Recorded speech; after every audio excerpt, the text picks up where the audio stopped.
आगे कहा है कि चेदी दागम दागम जालेन केचिन्न चिन्गम संकुलैः केचित् केचित् केण मुह्यन्ति नैव जानन्ति तारकम। यानी कि कोई आगम के जाल में, कोई निगम के कोलाहल में तथा कोई कोई तर्क वितर्क में पढ़ करके विमुग्ध हो जाते हैं, किंतु मुक्तिदायक उन्मनी कला को नहीं जान पाते। कुछ लोग ऐसे हैं जो केवल आवागमन, आने जाने में ही लगे हुए हैं। कुछ लोग जाने की कोलाहल में, कुछ लोग आने की कोलाहल में, इस तरह से कुछ लोग तर्क वितर्क में पढ़ करके, कुछ लोग बहुत जो है ज्ञान के ऊपर तर्क वितर्क करते हैं कि ये सही है, ये गलत है, ये सही है, ये अच्छा है, इसमें कुतर्क करते रहते हैं। कोई ज्ञान है तो उस ज्ञान में भी तर्क वितर्क करके उसको जानने की कोशिश करते हैं, तो वह ज्ञान छिन्न भिन्न हो जाता है और वह उनसे बहुत दूर चला जाता है। इसलिए गुरु द्वारा बताए हुए प्रदत्त ज्ञान को ही हमें हमेशा धारण करते रहना चाहिए। उस ज्ञान को धारण करने से कभी हमारे जीवन में कभी तर्क वितर्क की या जो है आगम निगम की जो स्थितियां जो पैदा होती हैं वो नहीं पैदा होती हैं। आगे चलते हैं।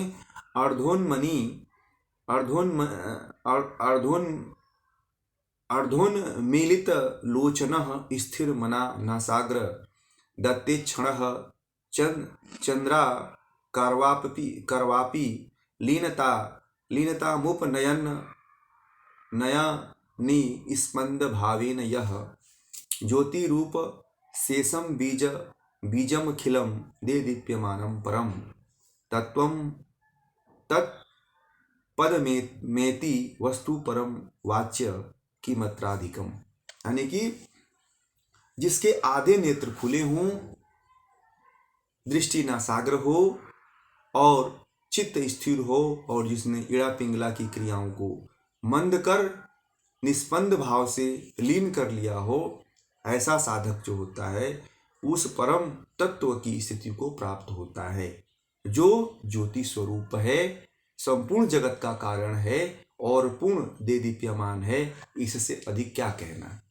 यानी कि कहते हैं कि जिसने उन्मनी अवस्था को जिसने शीघ्र सिद्ध कर लिया हो, जो नासाग्र पे दृष्टि को स्थिर कर लिया हो, चित्त को स्थिर कर लिया हो, नासाग्र पे दृष्टि रखने से ही चित्त जो है स्थिर होता है।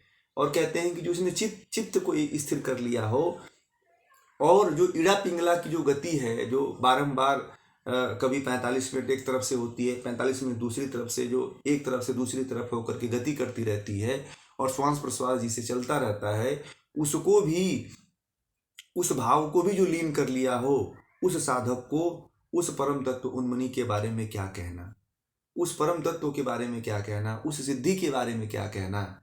जो कहा जाए वो कम ही है। जो कहा जाए उस संपूर्ण जगत का जो कारण है, जो पूर्ण दे दीप्यमान है, जो परम तत्व है, उसके बारे में जितना भी कहा जाए उतना भी कम है। आगे कहते हैं कि दीवान पूजये लिंगम रात्रो चैव न पूजयेत सर्वदा पूजये लिंगम दिवा रात्रि निरोधतः। यानी कि आत्मचिंतन पिंगला के क्रियाशील रहने पर नहीं होता है और न ईड़ा के क्रियाशील रहने पर होता है, परंतु ईड़ा पिंगला के निरुद्ध रहने पर कभी भी आत्मचिंतन हो सकता है। यानी कि जब पिंगला चलती है तभी भी आत्मचिंतन नहीं हो सकता है, और जब ईड़ा चलती है, जब ईड़ा क्रियाशील रहती है तभी भी आत्मचिंतन नहीं हो सकता है। यानी कि जब दोनों का प्रवाह चलता है, यानी कि सुषुम्ना जब चलने लगती है, तब जा करके जो है प्राण का निरुद्ध होता है। ईड़ा पिंगला जब निरुद्ध हो जाती हैं, जब सुषुम्ना चलने लगता है, जब दोनों रुक जाती हैं, केवल सुषुम्ना चलने लगता है, तब जो है व्यक्ति जो साधक होता है, जो योगी होता है, तब जो है आत्मा के चिंतन का, आत्मा के स्वरूप का साक्षात्कार करता है।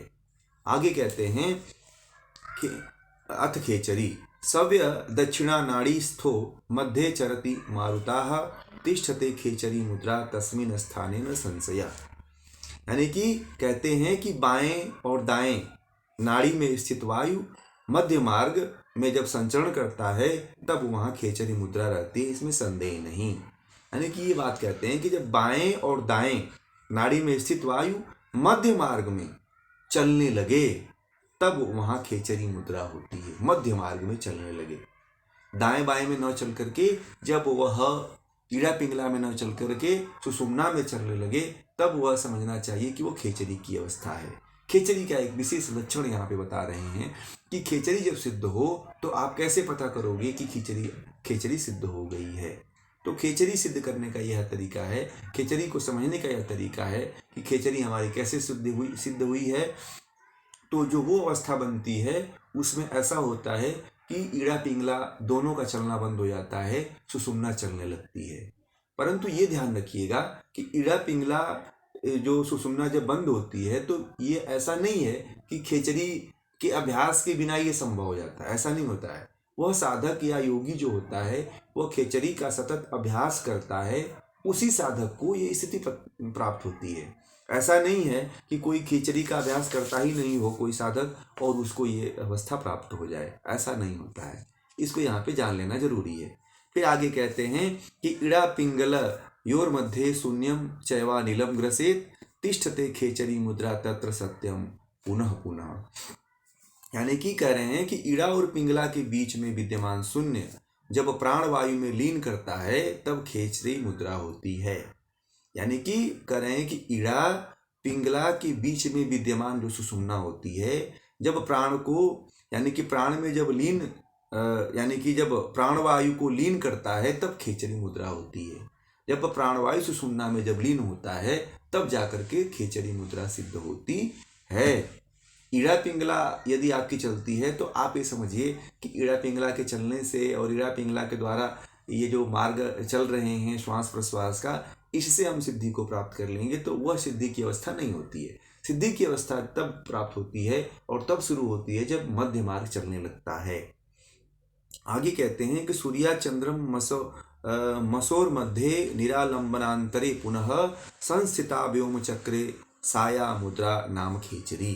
यानी कि पुनः इस मुद्रा को, जिसका स्थान ईड़ा और पिंगला के बीच सुषुम्ना के व्योम चक्र में है, खेचरी कहते हैं।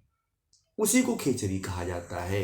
परंतु ये ध्यान रखिएगा, बार बार मैं इस चीज को कह रहा हूं कि जो खेचरी होती है वह जीवा को मोड़ करके तालु में बार बार अभ्यास करने से ही ये क्रिया प्रारंभ होती है। सुषुम्ना तभी चलती है, बिना जीवा को मोड़े हुए तालु में, तालु प्रदेश में लगाए हुए ये खेचरी सिद्ध नहीं होती है। और ये सुषुम्ना तब ही चलती है, बिना उसके नहीं चलती है। कोई ये समझ ले कि केवल वैसे ही खेचरी सिद्ध हो जाएगी, तो ऐसे नहीं होता है। उसके क्रिया के अभ्यास से ही ये सिद्ध होता है। तो यहाँ पे वही बात कहे हैं कि इस मुद्रा को जिसका स्थान ईड़ा और पिंगला के बीच में सुषुम्ना के मध्य में व्योम चक्र में है, उसे खेचरी कहते हैं। तो इसको भी ध्यान रखिएगा, साधक जो भी योगी हैं, जो साधक हैं, इसको आप लोग ध्यान रखिएगा।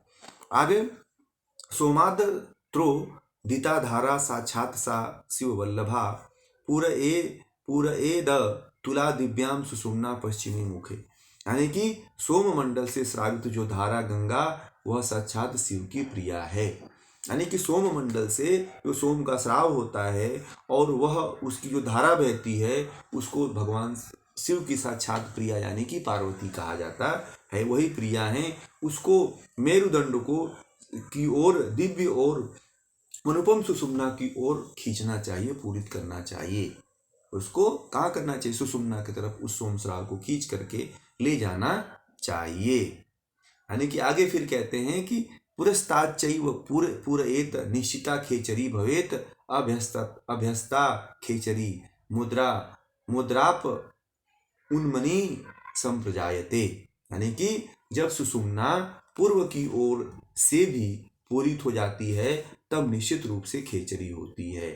यानी कि पूरी तरह से जब सुषुम्ना चलने लगती है, इस धारा के द्वारा पूरित हो जाती है, तब निश्चित रूप से समझना चाहिए कि खेचरी अवस्था सिद्ध हो चुकी है। खेचरी मुद्रा के अभ्यास से उन्मनी अवस्था स्वतः ही उत्पन्न हो जाती है। यदि कोई खेचरी की साधना करता है साधक और ये सोचता है कि जो है हमें उन्मनी सिद्ध करना है, तो ऐसा नहीं होता है। उन्मनी स्वतः ही सिद्ध हो जाती है खेचरी के अभ्यास से। जब प्राण सुषुम्ना में चलने लगता है तो खेचरी अपने आप सिद्ध हो जाती है, और खेचरी के सिद्ध होने से उन्मनी अवस्था भी सिद्ध हो जाती है। नासाग्र के अग्रभाग पे दृष्टि स्वतः लग जाती है। आंखों की जो पलकें हैं वो आधी खुली हुई आधी बंद की अवस्था में रहती हैं। ऐसा योगी की होती है, विरले होती है। देखा होगा आप लोगों ने, मूर्तियों में देखा हो, भगवान शिव की प्रतिमाओं में देखा होगा आप लोगों ने, तो इस तरह से देखने को मिलता है। आगे कहते हैं कि भ्रुवोर्मध्ये शिव स्थानम मनस्तत्र विलीयते ज्ञातव्यम तत्पदम तुर्यम तत्र कालो न विद्यते। यानी कि भौहें के बीच में शिव का स्थान कहा जाता है। जो यहाँ पे आज्ञा चक्र होता है, आज्ञा चक्र को यहाँ पे एक दिव्य दृष्टि भी प्राप्त होती है, और वह वहाँ मन लीन हो जाता है। उसे ही अंतिम स्थान समझना चाहिए, क्योंकि वह वहाँ मृत्यु नहीं रहती है, क्योंकि वह अंतिम स्थिति है। जहाँ यदि आपका भगवान जहाँ पे शिव का स्थान माना जाता है, जहाँ पे आज्ञा चक्र दोनों भवें के बीच में एक दिव्य ज्योति होती है, दिव्य लिंग होता है, जहाँ पे भगवान शिव का स्थान माना जाता है, और वहाँ पे मन जाकर के लीन होता है। मन को वहीं पे एकाग्र करना चाहिए। जिनका मन एकाग्र नहीं होता है तो दोनों भवें के बीच में लगाएं, यानी कि सांभवी मुद्रा एक तरह से है। यानी कि सांभवी मुद्रा इस क्रिया में, इसकी क्रिया ऐसी होगी कि सांभवी मुद्रा करेंगे तो इसकी क्रिया सिद्ध हो जाती है, और दोनों भवों के बीच में भगवान शिव का मिलन होता है, मन एकाग्र होता है, और वहाँ पे जो है मृत्यु का जो भय होता है, मृत्यु नहीं होती है। अगर यदि कोई साधक वहाँ पे मन को लीन कर ले तो वह साधक को इच्छा मृत्यु आदि की भी प्राप्ति हो जाती है। इसलिए जो है जो योगी होते हैं, जो साधक होते हैं, और देखिएगा वो आज्ञा चक्र पे ज़्यादा अपने ध्यान को केंद्रित करते हैं।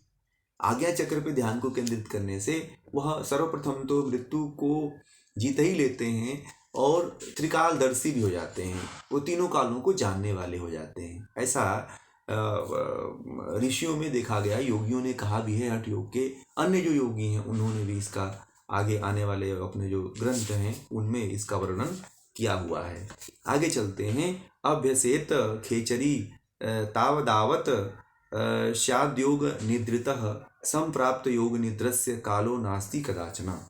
यानी कि ये कहते हैं कि जब तक योग निद्रा यानी कि समाधि प्राप्त न हो तब तक खेचरी मुद्रा का अभ्यास करते रहना चाहिए। जब तक जो है समाधि नहीं प्राप्त होती है योग, तब तक जो है खेचरी मुद्रा का साधक को अभ्यास करते रहना चाहिए। जब तक जो है खेचरी मुद्रा नहीं शुद्ध होती है तब तक जो है सब सतत लगे रहना चाहिए। बिना खेचरी मुद्रा के कोई भी साधक जो है समाधि तक नहीं पहुंच सकता है। हठ योग में और हठ प्रदीपिका में जो है खेचरी मुद्रा प्रमुख मुद्राओं में एक है और बड़ी ही आसान है। इसके बारे में मैं आपको अभी जो देवराहा बाबा के बारे में बताया था वो खेचरी सिद्ध थे और वह बहुत ही ऊंची अवस्था को प्राप्त किए हुए थे। इसलिए योग समाधि को अगर प्राप्त जो योगी कर लेता है वह कभी काल उसको, कभी मृत्यु उसको पराजित नहीं करती, कभी मृत्यु से उसको भय नहीं लगता है, कभी मृत्यु उसके करीब नहीं आती है, कभी उसके शरीर का नाश नहीं होता है। जैसे मैंने बताया कि देवराहा बाबा जो हैं वो खेचरी को सिद्ध किए हुए हैं, उनको कहते हैं कि उनको हजारों साल हो गए हैं।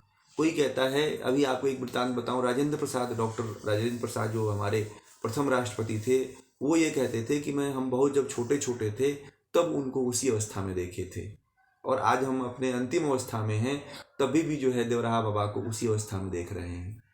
तो क्योंकि वो खेचरी को सिद्ध कर चुके थे, वो अमृत का पान करते थे, इसलिए कभी मृत्यु नहीं होती है, इच्छा मृत्यु प्राप्त हो जाती है। कभी उसके शरीर का क्षरण नहीं होता है, शरीर स्थिर अवस्था में बना रहता है। उनके शरीर का जो मेटाबॉलिज्म था वह पूरी तरह से बैलेंस अवस्था में था, इसीलिए कभी शरीर का क्षरण नहीं हुआ उनका। आगे कहते हैं कि निरालंबम मनः कृत्वा न किंचिदपि चिंतयेत स ब्रह्मा वायाभ्यांतरे व्योनि घट तिष्ठतिम ध्रुवम। यानी कि चित्त को हमेशा निरालंब करें, चित्त को किसी के सहारे आलंबित करके मन न रखें। कभी कभी मन होता है कि चलो टीवी देख लो, कभी संगीत सुनने का मन कर देता है, कभी गाना सुन लो, कभी फिल्मी धुन सुन लो, ये तमाम तरह की, कभी बांसुरी का धुन सुन लो। तो इसको कभी आलंब बना के न रखें, निरालंब हो जाए, उसका कोई आलंब न लें, हमेशा निरालंब रहें। मन को जितना आप, चित्त को जितना आप निरालंब छोड़ेंगे उतना ही वह योग की तरफ बढ़ते चला जाएगा। किसी प्रकार का संकल्प विकल्प न करें।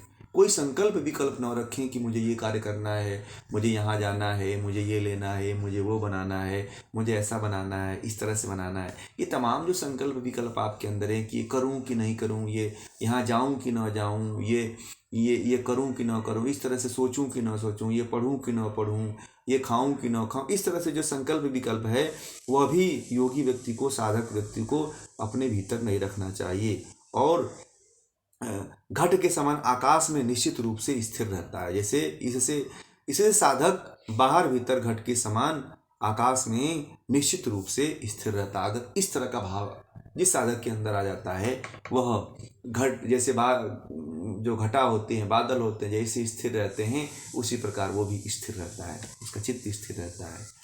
आगे कहते हैं कि वायुर्यथा लीनस्तथा मध्यो न संशयः स्वस्थाने स्थिरतामेति पवनो मनसा सह। यानी कि जैसे जैसे वायु श्वास क्षीण हो जाता है, वैसे वैसे आंतरिक प्राण लीन हो जाता है, तब निसंदेह प्राण मन के साथ अपने स्थान में स्थिरता को प्राप्त हो जाता है। जैसे जैसे श्वास क्षीण होने लगता है, मंद हो जाता है, वैसे वैसे आंतरिक प्राण लीन हो जाता है। ये ऊंची अवस्था है, यह योग की बहुत उच्च अवस्था है। यानी कि इसमें ऐसा कहा गया कि जैसे जैसे श्वास क्षीण होने लगता है, मंद होने लगता है, कम होने लगता है, यानी कि श्वास की जो गति है वो धीमी हो जाती है, श्वास की जो प्रश्वास की जो गति है वो एकदम धीमी धीमी गति से होने लगती है, तब जो वैसे वैसे आंतरिक प्राण क्या होता है, लीन होने लगता है। इसमें निसंदेह प्राण जो होता है वह मन के स्थान में स्थिरता को प्राप्त हो जाता है। यानी कि प्राण और मन दोनों एक हो जाते हैं, यानी कि एक हो जाते हैं, तो वह जो अवस्था होती है वो पूर्ण स्थिरता की अवस्था होती है।